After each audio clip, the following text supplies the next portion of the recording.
ભગવાન એમ મહાત્મ્યમાં કહ્યું ભાગવતજીના કે જે ભાગવતજી સાંભળવા જાય એની પાછળ પાછળ તો ભગવાન પોતે આવે છે. આજ સુધી આપણે ભગવાન પાછળ દોડ્યા, પણ કથા સાંભળવા જશો ને તો ભગવાન તમારી પાછળ આવશે. જીવનમાં બધું જ આજે છે, સુવિધાઓ છે, સગવડતાઓ છે, સાધન છે, અનુકૂળતાઓ છે, પણ ભગવાન પાસે માંગવું હોય તો એમ માંગજો કે ભગવાન મને સારી સમજ આપજો. કારણ કે આ બધું જ છે, પણ જો સમજ સારી નહીં હોય ને તો દુઃખ હું મારી જાતે જ ઉભા કરી લઈશ. તો ક્યાંક આપણને બધાને એમ નથી લાગતું બધું જ છે, સારી સમજની મને જરૂર છે. વિપરીત સંજોગોમાં સારો રસ્તો હું કાઢી શકું એવી સમજ મને પરમાત્મા આપશે. પ્રભુ પાસે માંગવું હોય તો સાધનો ન માંગતા, સગવડતાઓ ન માંગતા, સારી સમજ માંગજો.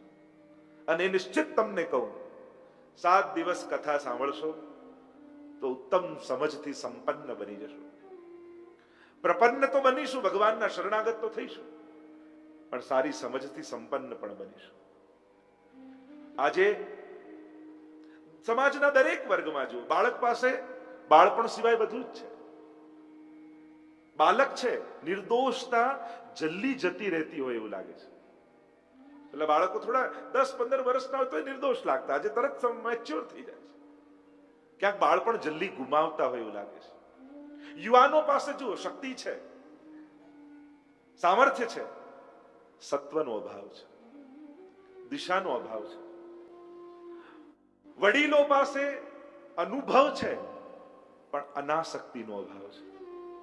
જીવનમાં અનુભવ ખૂબ મેળવ્યો, આટલા કડવા અનુભવ થયા છતાંય અનાસક્ત નથી થઈ શકતા. ક્યાંક ને ક્યાંક આસક્તિ પકડી રાખે છે. અને એટલા માટે જે અવસ્થામાંથી પસાર થઈએ છે એ અવસ્થાને આપણે માણી નથી શકતા. બાકી બાળપણને માણવું જોઈએ, યુવાનીને માણવું જોઈએ, અને ઘડપણને માનવું જોઈએ. એને માણતા આવડવું જોઈએ. અનાસક્ત થયા વગર વૃદ્ધા અવસ્થાને માણી નહીં શકો. કારણ કે જ્યારે શરીર ચાલતું બંધ થશે અને આસક્તિઓ વધારે ચાલશે ને, એટલો જ વધારે ઉદ્વેગ જીવનમાં પેદા થશે. અમુક ઉંમર થાય એટલે અનાસક્ત થતા શીખવું પડે. નથી થતું એમ જીવ બાળ્યા કરતા યુવાનીમાં જે કર્યું એને વાગોળીને આનંદમાં રહેવું. ઘણી વાર ઉંમર થાય ને એટલે માણસ બહુ જીવ બાળતો થઈ જાય. હવે પહેલા જેવી સેવા નથી થતી, હવે પહેલા જેવા સત્કર્મ નથી થતા, હવે પહેલા જેવું પ્રભુનું ભજન નથી થતું. જીવ બાળવા કરતા યુવાનીમાં જ્યારે કર્યું ને, જ્યારે આનંદ કર્યા, યાત્રાઓ કરી, મનોરથો કર્યા, કથાઓ કરી, બસ એને વાગોળીને આનંદ મારો. પણ જીવ બાળતા રહેવું ઠીક નથી.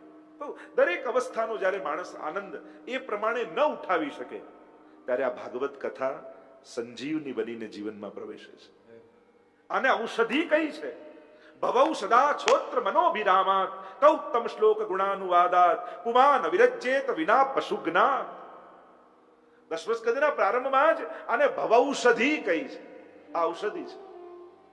કારણ કે એક રોગ દરેકને છે, એનું નામ છે ભવરોગ. આ ભવરોગ દરેકને લાગેલો છે અને એના માટે દરેક લોકો પાસે ઉપાય છે. જન્મ મરણના ચક્કરમાંથી છૂટવા માટે દેવતાઓ પાસે સ્વર્ગનું અમૃત છે. આ દેવતાઓ અમૃત પીએ સ્વર્ગનું, જે સમુદ્ર મંથનમાંથી નીકળ્યું ને એ પીએ એટલે દેવતાઓ અમર. અને દેવતાઓ જ અમર છે એવું નહીં, અસુરોય અમર છે. કારણ કે અસુરોના ગુરુ શુક્રાચાર્ય પાસે સંજીવની વિદ્યા છે. દેવતાઓ પાસે સ્વર્ગનું અમૃત છે, અસુરો પાસે સંજીવની વિદ્યા છે. અને સંજીવની વિદ્યાને કારણે એ લોકો અમર છે. રહી ગયો કેવલ માણસ. અને માણસ જન્મ મરણના ચક્કરમાં ફર્યા જ કરે. અને એકવાર એણે ભગવાનને પૂછ્યું, અમે અમર થવા માટે શું કરીએ? તો ભગવાન કે તમારા માટે મેં પણ એક વસ્તુ આપી છે, અને એ છે કથા અમૃત. આ અમૃતને જો તમે પીશો તો જન્મ મરણના ચક્કરમાંથી છૂટી જશો. એટલે તો ગોપી ગીતમાં ગોપીજનોએ કહે છે, ગોપિયાં કહેને લગી તવ કથામૃતમ તપ્ત જીવનમ કવિ બિરડિતમ कल्बशापहम. कहने लगी प्रभु आप जैसी ही दूसरी वस्तु हमारे पास आ गई है. प्रभु ने कहा कौन सी? ગોપીઓને કહા આપકી કથા, આપનું આ કથામૃત કેવું છે? તપ્ત જીવનમ, સંસારથી તપેલા જીવને શાંતિ આપનારું છે, આનંદ આપનારું છે. કવિ ભીરડિતમ, બ્રહ્માજી આદિ મોટા મોટા કવિઓ દ્વારા ગવાયેલું છે. કલ્મશાપહમ, મનના કલ્મશોને ધોઈ નાખનારું છે. દુનિયામાં, આ જગતમાં કથા સિવાય મનને પવિત્ર કરે એવું બીજું કોઈ સાધન નથી. અંતઃકરણને પવિત્ર કરવાનો એકમાત્ર કોઈ ઉપાય હોય, કોઈ ઔષધિ હોય, તે ભગવાનની કથા છે. અને એટલા માટે બને એટલું કથામૃતનું પાન કરવું જોઈએ. તો ઘણી વાર એમ થાય, એક વાર તો કથા સાંભળી, બીજી વાર શું? અચ્છા, તો ક્રોધ, લોભ, ઈર્ષા, દ્વેષ આ બધા જતા રહ્યા. જો રોગ છે તો ઔષધિ પણ છે. કલ્મશાપહમ, માણસનું મન રોગી છે. અને એટલા માટે મનની ઔષધ એ ભગવાનની કથા છે. અને એટલા માટે દેવતાઓ પાસે સ્વર્ગનું અમૃત છે, અસુરો પાસે સંજીવની વિદ્યા છે, અને માણસ પાસે કથામૃત છે. આ એકમાત્ર ઔષધિ એવી છે જે ભવરોગને દૂર કરી શકે છે. અને એટલા માટે આપણે બધા જ ભાગ્યશાળી છીએ. 7 દિવસ સુધી સ્વયં શ્રીનાથજી બાબા આપણા બધાની મધ્યમાં બિરાજશે અને શબ્દ રૂપ ધારણ કરી આપ બધાના કર્ણેન્દ્રિયોથી અંતઃકરણમાં પ્રવેશ કરી જશે. અને ભગવાન પોતે જાતે તમારા મનને વિશુદ્ધ કરશે. અને એટલા માટે એક દિવસ ચૂકતા નહીં કથામાં. એમ કહેવાય, જો આજે રવિવાર છે, જો રવિવારની કથા તમે સાંભળી તો આજ સુધી તમે જન્મ લીધો ત્યારથી જેટલા રવિવાર આવ્યા ને, અને એ રવિવાર દરમિયાન કોઈ પણ પાપ, અપરાધ, દોષ તમારાથી થયા હોય તો રવિવારે સાંભળો તો એ સમસ્ત રવિવારના પાપોમાંથી તમે મુક્ત થઈ. એ રીતે સોમવાર, મંગળવાર, બુધવાર ચૂકી ગયા તો તમારી જવાબદારી, એ વાર રહી જશે. અને એક વાર પણ ગયો તો વારો નીકળી જશે. અને એટલા માટે તમને એમ થાય કે 7 દિવસ જીવનના વિશુદ્ધ કરવા છે તો એકે દિવસ ચૂકતા નહીં. અને એમ પણ ભગવાન આંગણે પધાર્યા હોય અને પાછા પગલા માંડી લઈએ તો એ તો દુર્ભાગી કહેવાય. પ્રભુ અવસર આપે છે અને અવસર જો આપણે ચૂકી જઈએ તો આપણું દુર્ભાગ્ય છે. આવું સુંદર સમાયોજન થયું છે. આ શ્રીમદ ભાગવતજી 18,000 શ્લોક જેમાં બિરાજમાન છે, 12 સ્કંદ છે, 335 અધ્યાય છે. એવા શ્રીમદ ભાગવતજી, એવા શ્રીનાથજી બાબા ગ્રંથ રૂપે આપણા બધાની મધ્યમાં બિરાજ્યા છે.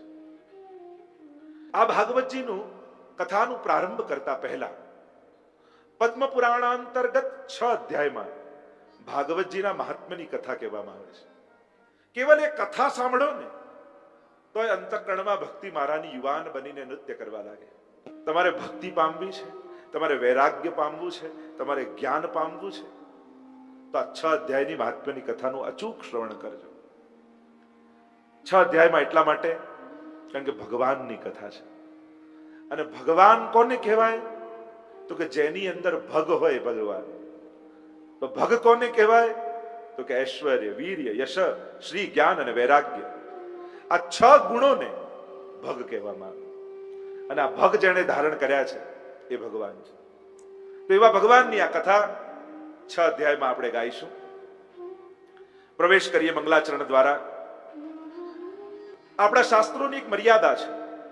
જ્યારે પણ શાસ્ત્ર પ્રારંભ થાય ત્યારે સૌથી પહેલા મંગલાચરણ કરવામાં આવે. મંગલ આચરણ. કારણ કે મંગલ રૂપ સ્વયં ભગવાન છે. મંગલમ ભગવાન વિષ્ણુ મંગલમ ગરુડધ્વજ.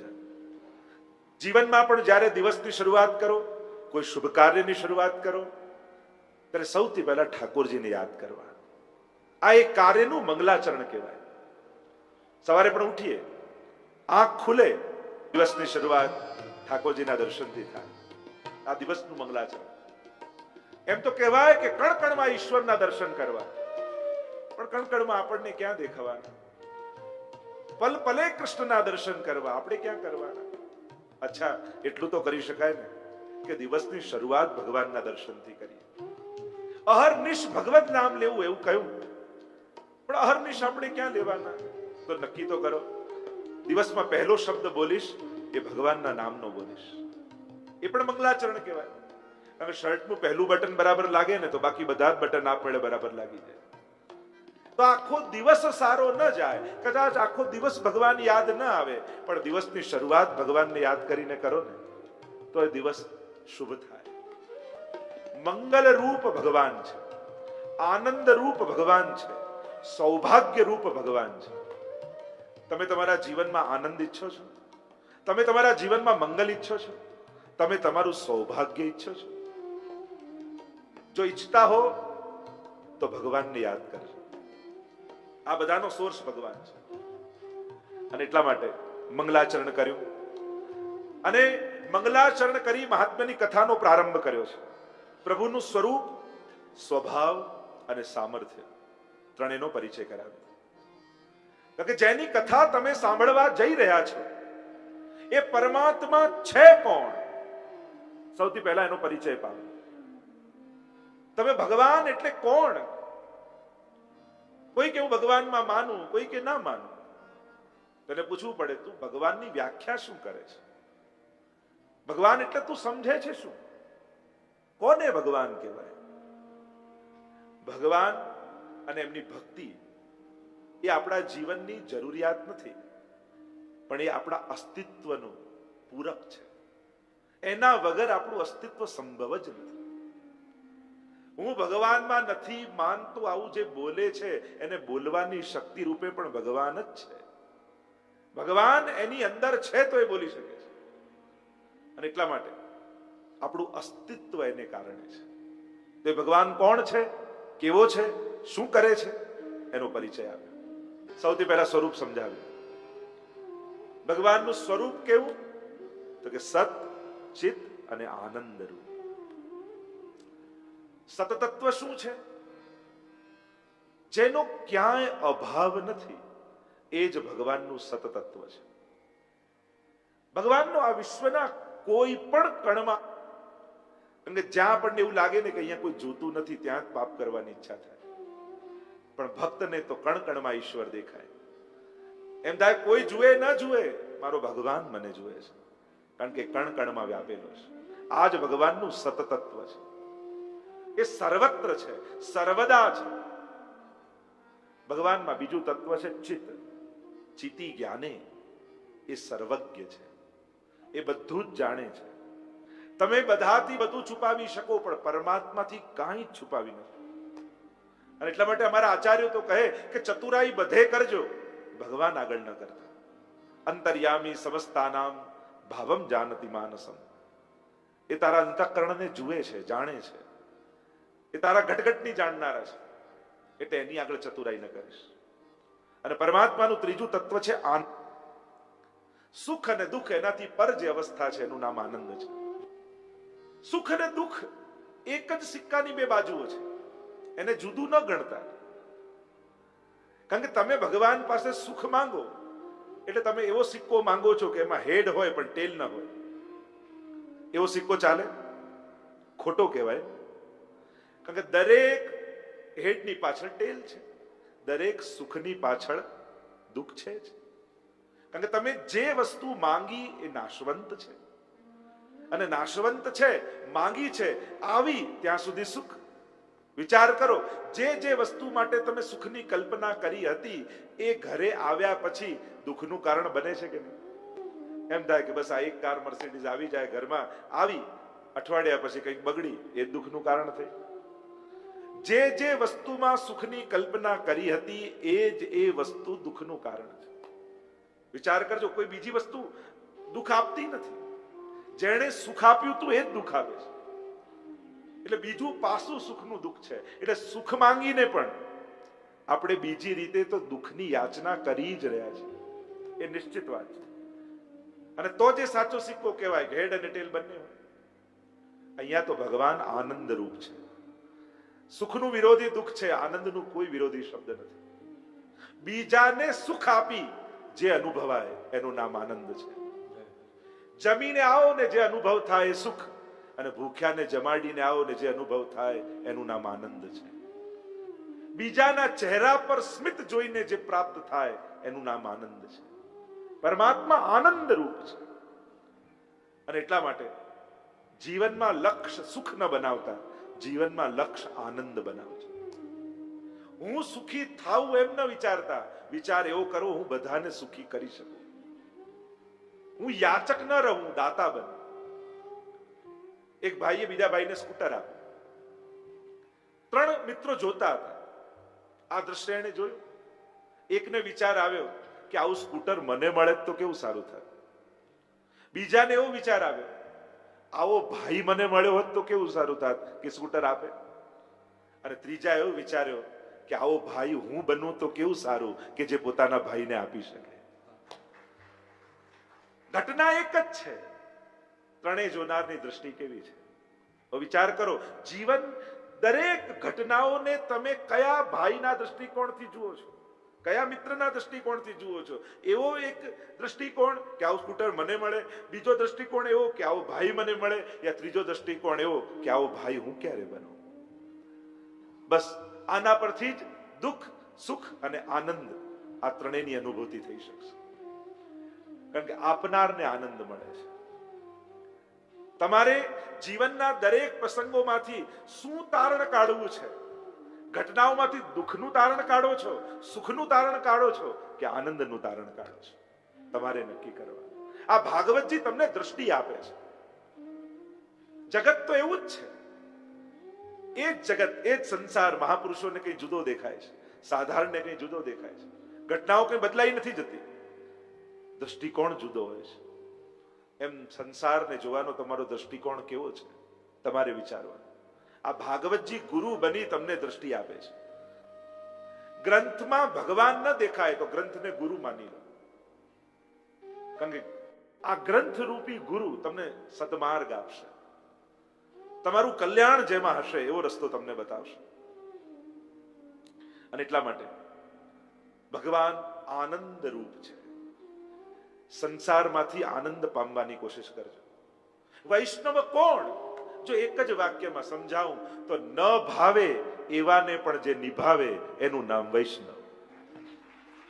ન ગમતા લોકોને પણ એની અંદર ભગવાન છે જોઈને સ્વીકારતા શીખે એનું નામ વૈષ્ણવ છે. ન ભાવે ને નિભાવે. કારણ કે દુનિયામાં બધા જ ગમતા મળે એવું જરૂરી થોડી છે. પણ છતાંય દરેકમાંથી કંઈક સારું શોધવાની. હમણાં ત્યાં હું કહેતો હતો કેરીચોમાં કે સારા માણસો ન ગોતો, પણ માણસમાં સારાઈને ગોતો. સારા માણસો ગોતવા જશો તો એકલા રહી જશો, પણ માણસમાં સારાઈને ગોતશો ને તો ઘણા લોકોનો સમૂહ તમને મળી જશે. અને તમારી અંદર સારું જોવાનો દ્રષ્ટિકોણ છે. તમે સારા લોકોને જ નથી ગોતતા, કારણ કે આમાં ને આમાં એકલા રહી જઈએ, કોઈ સારું મળતું જ નથી. અરે સારું ન ગોતીશ, સારાઈ ગોત માણસમાં, કારણ કે દરેકની અંદર કોઈક સારાઈ છુપાયેલી છે. બસ આ જો દ્રષ્ટિકોણ રહ્યો તો તમારી પાસે એક મોટું વર્તુળ તમારા મિત્ર વર્ગનું હશે, કારણ કે તમને સારાઈ જોતા આવડે છે.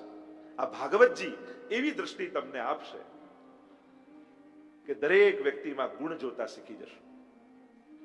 તો આનંદ રૂપ પરમાત્મા છે, અને જ્યારે પરમાત્મા જીવનમાં પ્રવેશે, આનંદ રૂપ પરમાત્મા છે, અને કથા શ્રવણ દ્વારા આ આનંદ રૂપ પરમાત્મા આપણા જીવનમાં પ્રવેશ કરે છે. સચ્ચિદાનંદ રૂપાય સતરૂપ ચિદરૂપ અને આનંદ રૂપ, આ એનું સ્વરૂપ છે. અચ્છા, સ્વરૂપ તો સુંદર છે, પણ આ કરે છે શું પરમાત્મા? તો કહ્યું વિશ્વોત્પત્યાદિ હેતવે, વિશ્વની ઉત્પત્તિ, સ્થિતિ અને લય કરે છે. આ જે કાંઈ દેખાય છે એનું જ સર્જન છે. આ એના જ જુદા રૂપ છે. રૂપ નામ વિભેદેન જગત ક્રીડતી યોયતઃ. રૂપ નામના ભેદથી એ જગતમાં ક્રીડા કરી રહ્યો છે. અને એટલા માટે આ જે કાંઈ છે એ સર્જન એનું છે. એક ટાંકણી પણ આપણે સ્વીકારવા તૈયાર થતા નથી કે એમને બની ગઈ. તો એક નાનકડી ટાંકણી તમે સ્વીકારવા તૈયાર ન થાઓ કે એમને બને, તો આખું બ્રહ્માંડને જોઈને ભગવાન યાદ કેમ ના આવે? કોણ છે આનો સર્જક? કોણ છે આનો પાલક? આ સ્થિતિ કરનારા પરમાત્મા છે. ભલે ને આપણને એમ લાગતું હોય કે હું ચલાવું છું, ચલાવનારો પરમાત્મા. ઘણી વાર લોકો કહે અમે નહીં રહીએ ને ખબર પડશે ઘર કેમ ચાલે છે. તો બધા કેનારા જતા રહે છે, બધાના ઘર સારી રીતે ચાલે છે. કોઈનાથી કે ઘણીવાર તો એ જ નડતો હોય, એના ગયા પછી તો વધારે સારું ચાલતું. એટલે આપણને એમ લાગે કે મારે કારણે આ બધું ચાલે. એનાથી મોટું અજ્ઞાન બીજું કાંઈ નથી. કારણ કે આપણને ચલાવનારો પરમાત્મા છે, પાલક એ જ છે. એ જ આ બધું સંસાર ચલાવી રહ્યો છે, અને લય કરનારો પણ એ જ છે. પોતાનામાંથી પ્રગટ કરે અને પોતાનામાં જ લય કરે.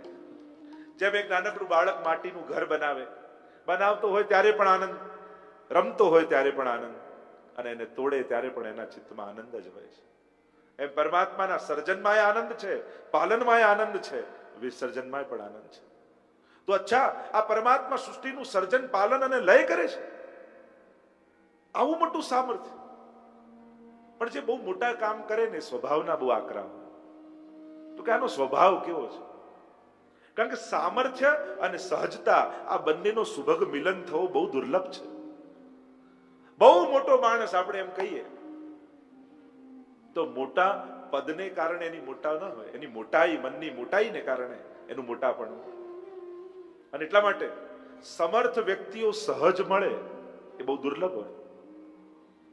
અને એની સહજતા આપણને સહજ એના બનાવી લે.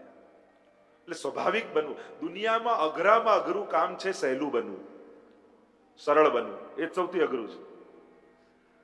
તો ભગવાન આટલા સામર્થ્યવાન, તો એમનો સ્વભાવ કેવો હશે? તો કે આમના જેવો દયાળુ બીજું કોઈ નથી.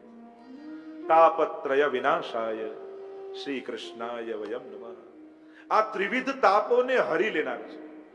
તમારા જીવનમાં કોઈ પણ પ્રકારનું દુઃખ આવે તો બીજે ક્યાંય ફાંફા ન મારતા, ભગવાન અને ગુરુના શરણે બેસી જજો.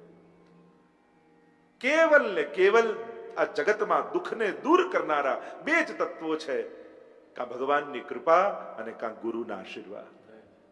આપણે ભલે એમ કહેતા હોઈએ ને, પ્રાય બોલવામાં આવતું હોય કે ભાગ્યમાં લખ્યું હોય એનાથી વધારે ન મળે, મહેનત કરો એટલું જ પ્રાપ્ત થાય, નસીબથી વધારે એક પૈસો મળવાનો નથી. કહેવાય ભલે, પણ શાસ્ત્રોના અધ્યયન કરો ને તો તમને એમ જાણવા મળે કે ભલે ભાગ્યમાં ન હોય પણ કોઈના આશીર્વાદે ઘણીવાર ફળી જતા હોય છે. કોઈની દુઆઓ પણ કામ કરી જતી હોય છે. ઘણીવાર ફેરવેલી માળાઓ કામ કરી જતી હોય, ઘણીવાર કોઈ તીર્થોની યાત્રા ફળી જાય, ઘણીવાર કોઈ ભગવાનને કરેલા વંદન ફળી જાય, ઘણીવાર કોઈ ગુરુના આશીર્વાદ કામ કરી જાય. એ શ્રદ્ધા રાખી શરણે જઈએ તો એ સામર્થ્ય પ્રભુમાં છે કે આપણા દુઃખોને હરી લે છે. દુઃખો ભગવાન ક્યારે પણ આપતો નથી. દુઃખ આવે છે આપણા નિર્ણયોને કારણે, આપણા કાર્યોને કારણે. પણ માણસની તકલીફ એ, સુખ આવે તો મેં કર્યું અને દુઃખ આવે તો ભગવાને આપ્યું. આ માણસની હોશિયારી છે. જ્યારે પણ દુઃખ આવે ને એમ કે ભગવાનને મારા જોડે શું વાંધો છે, મને જ દુઃખ મળે. અરે દુઃખને ખોદીને જો, એના મૂળમાં ક્યાંક તું જ મળીશ. દુઃખના મૂળમાં ક્યાંક આપણું જ કર્મ હોય છે. ભગવાન તો દુઃખ હરનારો છે. અને એટલા માટે દુઃખમાં, જ્યારે પણ જીવનમાં દુઃખ આવે ત્યારે કોઈ પણ લૌકિક લોકોનો આશ્રય કરવા કરતા ભગવાનના શરણે જાઓ. સંસારનો ઉપયોગ કરાય, સંસારની મદદ લેવાય, પણ ભાગ્યને ફેરવનારો તો કેવલ ને કેવલ પરમાત્મા છે. કારણ કે લોકો મદદ કરી શકે, સુખી ન કરી શકે. તમને મદદ કરવા 10 માણસ બાજુમાં ઉભા હોય, એમનામાં સામર્થ્ય કેટલું છે તમને મદદ કરી શકે એટલું. તમારા દુર્ભાગ્યને ટાળી શકે એવું સામર્થ્ય એમનામાં નથી. એ સામર્થ્ય કેવલ ને કેવલ પ્રભુ અને ગુરુમાં છે કે જે દુર્ભાગ્યને ફેરવી શકે છે. અને એટલા માટે પરમાત્મા કેવા છે એમ કહ્યું તો કે તાપત્રય વિનાશાય. ત્રણેય પ્રકારના તાપોને હરી લે છે. એ ભૌતિક તાપ, આધ્યાત્મિક તાપ, એ આધિદૈવિક તાપ. સાધારણ શબ્દોમાં કહું તો આધિ, વ્યાધિ ને ઉપાધિ ત્રણેયને હરી લેનારા પરમાત્મા છે. અને તમે શાસ્ત્રોમાં જુઓ, ભાગવત, રામાયણ આદિ દરેક કથાઓમાં જુઓ, જ્યારે જ્યારે ભક્તોના જીવનમાં સંકટ આવ્યો તો ભગવાનના શરણે ગયા. આર્ત પણ ભક્ત છે. 4 પ્રકારના ભક્તો જે ગીતાજીમાં ભગવાને બતાવ્યા. આર્તો, જિજ્ઞાસુ, અર્થાર્થી ચ જ્ઞાની ભરતર્ષભ. દુઃખથી પણ ભગવાનના શરણે જે જાય એ પણ ભગવાન તો એને પોતાનો ભક્ત જ માને છે. ભક્ત કોની પાસે જાય? ભગવાન સિવાય કોનો આશ્રય લે? તો ત્રિવિધ તાપને હરનારા પરમાત્મા છે. તો એ પરમાત્મા છે કોણ? કોની કથા આપણે સાંભળવાના છીએ? તો કહ્યું શ્રી કૃષ્ણાય વયમ નમઃ. શ્રી કૃષ્ણની કથા સાંભળીશું. કરશતી ઇતિ કૃષ્ણ, જે આકર્ષણ કરનારો છે, જે આપણા મનને ખેંચનારો છે, એ કૃષ્ણ છે. જે સદાનંદ છે. કૃષ્ણ ભુવાચકો શબ્દ ણશ્ચ નિવૃત્તિવાચક તયો રૈક્ય પરબ્રહ્મ કૃષ્ણત્ય વિધીયતે. જે સદાનંદ રૂપ છે એ જ કૃષ્ણ છે.